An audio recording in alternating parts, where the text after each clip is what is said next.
All right, everybody, welcome back to another episode of the Discovering Multifamily podcast. I'm your host, Anthony Scandariato with Brent Knight Properties, and this is episode 72 with Brent Ritchie. And I want to thank everybody for listening to our show today. It's going to be an interesting one, to say the least.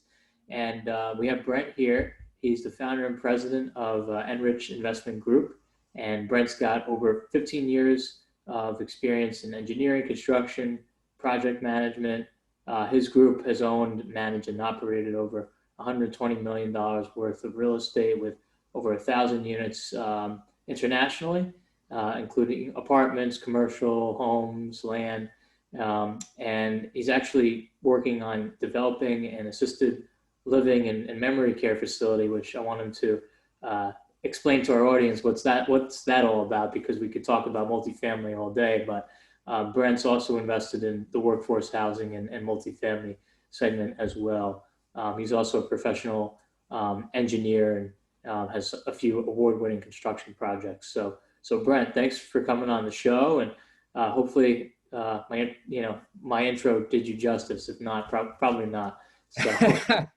No, I'm a recovering structural engineer, like Anthony mentioned, and grateful and honored with this opportunity to be on the show. So, yeah, thank you very much for having me on. Sure. So tell us about your multi-experience, and obviously you're working on a ground-up development, which is in a similar space, but it is a different asset class. So can you talk to us about that? Yeah, for sure. You know what? Like a lot of you, we're probably pursuing and chasing a kind of a value add multifamily, and through some other friends, really learn that what's the best value add you can bring than taking a plot of land and bringing something highly sought after and in need of. So we're constantly seeing a lot more and more people in this space of multifamily, and you're chasing after deals, often second, third, fourth, fifth along the line. We underwrite very conservatively, which is what's allowed us to pursue a lot of deals, but not necessarily win a lot of deals. So really, we were looking at through some different relationships I have, was able to see, okay, pound for pound, okay, if I'm investing this much, putting this much equity together for a multifamily deal, if I look at that same amount of money for assisted living memory care, what does that look like? And, for all of our equity that would be made through this project, but also cash flow and everything else. And so that's where we really saw, this massive opportunity, which is fairly greenfield, and didn't not as much competition in this space as multifamily is. So we're still very much pursuing multifamily, and find out today if there's another project that will be awarded and won.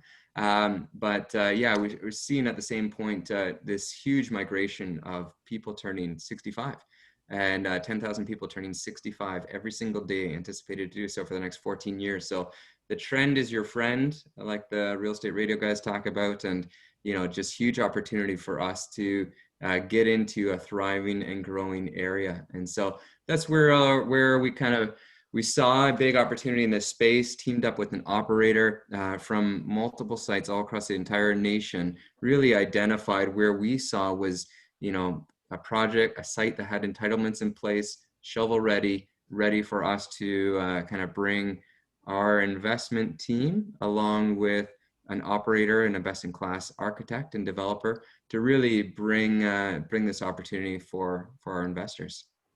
That's great. So tell us about this project. Where is it? What's it called?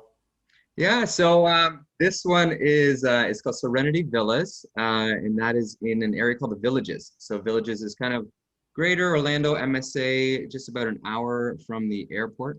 And it's a 120 unit, 144 bed specialized memory care facility.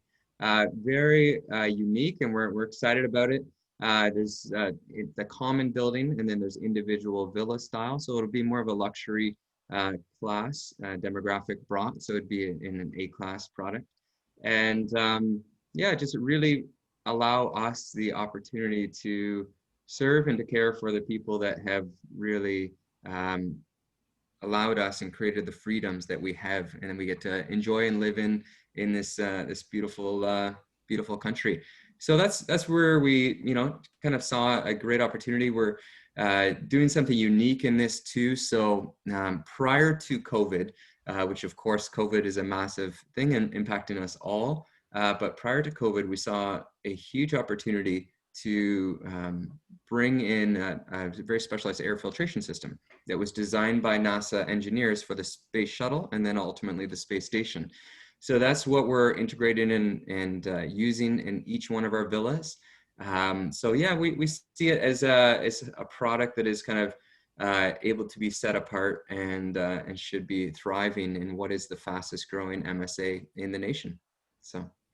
Awesome. So when you're talking about air filtration systems and just the asset class and as a whole in general, I guess a couple questions. So where are you at right now with your construction process?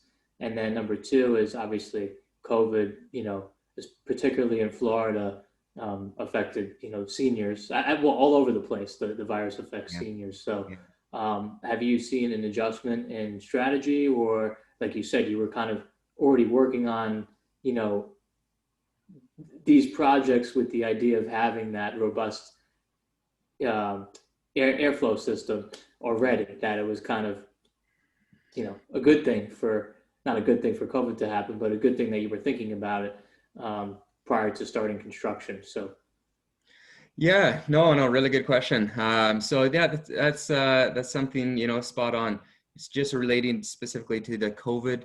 That was, yeah, it was obviously not a terrible thing that's happened into our country and our economy as a whole. But really, yeah, the individual villa style instead of your bigger institutional style, just provide more specialized care. But then, yeah, on that individual villa style, now we're able to isolate and able to have smaller groups and smaller pairings. And then, yeah, the air filtration system, I mean, it was at kind of, in the demographic that this would specifically be tailored to. That's where respiratory issues are a massive problem. And so that's, that air purification system is really what allowed us to kind of best serve our future tenants, best serve their needs. And then with COVID being introduced, yeah, it was almost just like really propped up this model even more so, where it's just allowed you to have those, yeah, individual villa style, individual care, and ability to protect your tenants. So. got it. So I guess where, you know, are you, obviously you're developing ground up. Do you see any other opportunity to convert existing multi to assisted, or is it just not economical? Yeah, no, that's definitely something that's definitely models in a lot of today's space, and even hotels. As we're seeing, hotels are just taking a beating at this time and place of this show being recorded. So there are people that are taking existing hotels that are not cash flowing, and then operating them over to something else that's in high demand. In this case, it'd be assisted living memory care in this pocket. So.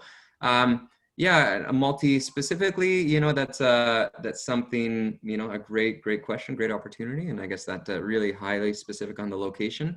When you look at the trends of households with 55 and above, especially over the next 10 years, is massive. So really, we come from multifamily space, senior living space, and really look to add this to the portfolio and add senior living into the portfolio.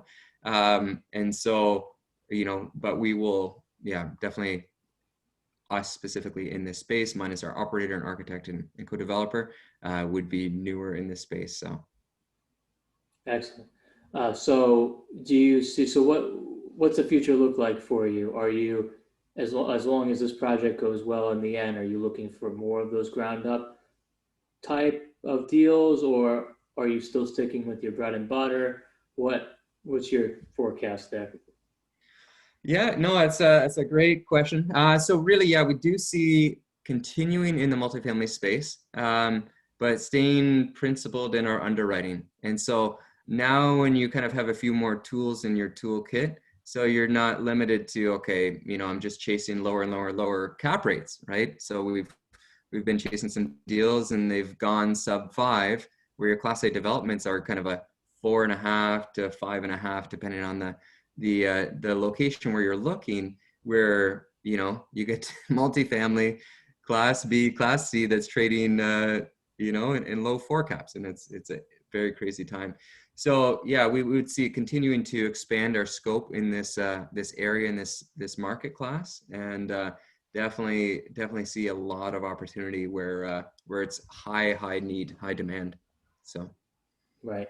And so where are your other properties? Where do you see the opportunities? What major metros? I mean, you mentioned Orlando, so is Florida a target of yours? And where else do you currently own? I'm just curious.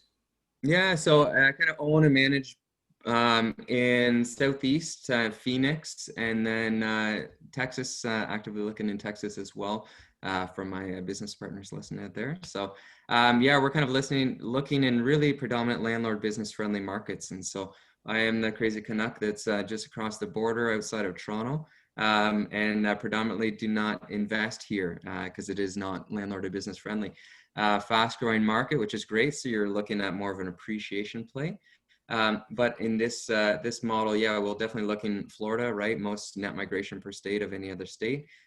Texas is really good as well. Arizona is also a great market. So yeah, we really will be looking and kind of focusing in on those 3 markets, those 3 spaces.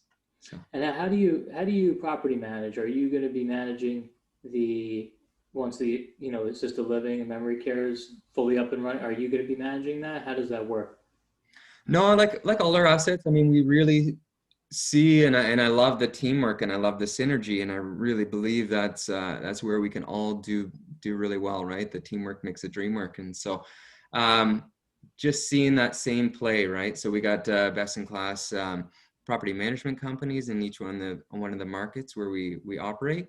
And same thing with this, right? So partnering up this time, it's actually a partnership and with our operator, but hiring an operator who's kind of a best-in-class operator in this space, and not necessarily being the expert, but just having like Robert Kiyosaki talks about, having everybody else on your team, that's smarter than you in their respective fields. And so very much this would be that same play, and have just we're very grateful to be teamed up with a wonderful architect and a wonderful operator. Excellent. So that would be kind of then identifying new markets and new locations where there is that huge demand and limited supply. Excellent. And so how does that work with assisted living in terms of the lease agreements? Are they yearly leases? Are they subsidized? Are they capped? Like, how does that whole arena work when you compare it to traditional yearly multifamily apartments? Yeah. And this one, I would defer more to our operator, specifically in this. I know the average kind of tenant stay in this specific facility is just over 2 years. But yeah, on their specific leases and strategies and how that looks, yeah, I would definitely be deferring to our operator for that. No problem. And so, in terms of the amenity base too, for assisted living and memory cares, what do they require? Outside of the filtration systems, that's going to be different than traditional multifamily. That's workforce housing, so to speak. Is there a difference? Yeah, no, it's very much similar kind of fundamental principle of you're providing a bed, you're providing care, but obviously this is a lot more of a intensive operation, right? So you get 24/7 care, and especially when you're dealing with the assisted living and memory care. So that's where it's yeah, highly customized and highly tailored to meet their specific demands and needs, for this age. So very interesting. Maybe we'll have to come back and have our operator on this call as well, and our architect, and they can talk about some of the different therapies and more innovative processes they'll be using, everything from the gardening to light therapies and music, and so yeah, it's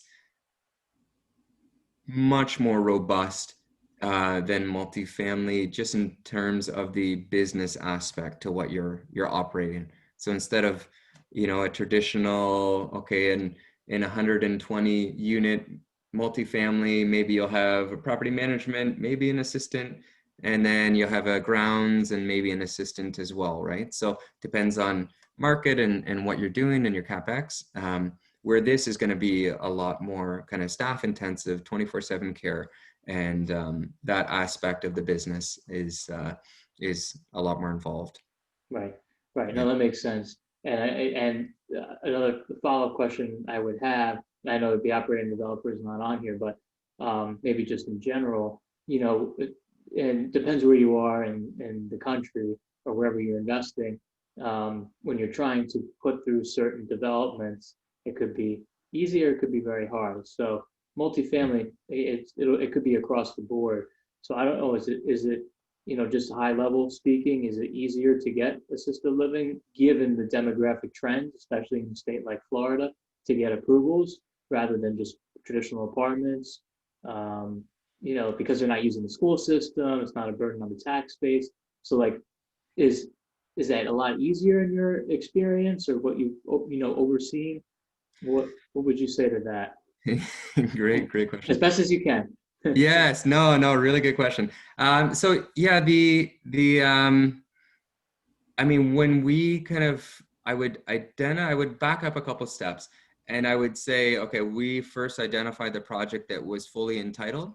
So all Okay. the entitlements were already in place before us even being here at this site, at this property, right? We knew several different plots of land, but the entitlements weren't in place, right? So now you got to go through the city and then get approval and go through that entire process, where we kind of saw we had entitlements already on the land for this specific zone for this purpose, a select number of beds that were kind of allocated for this land and this purpose and approved by the city. So that was a massive step, and I think a critical step, just to make sure you have a very clear path to entitlements.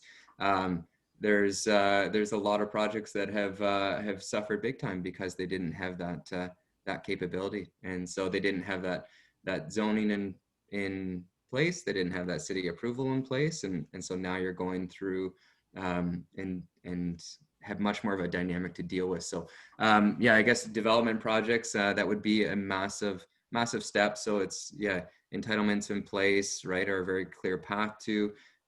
You got financing, right, kind of lined up, and then you'll have what's your exit strategy on this deal, on this model, right? How are you going to own, operate, and then what kind of investors are you bringing in, and expectations, and making sure that you're aligning your model with the expectation. So Awesome.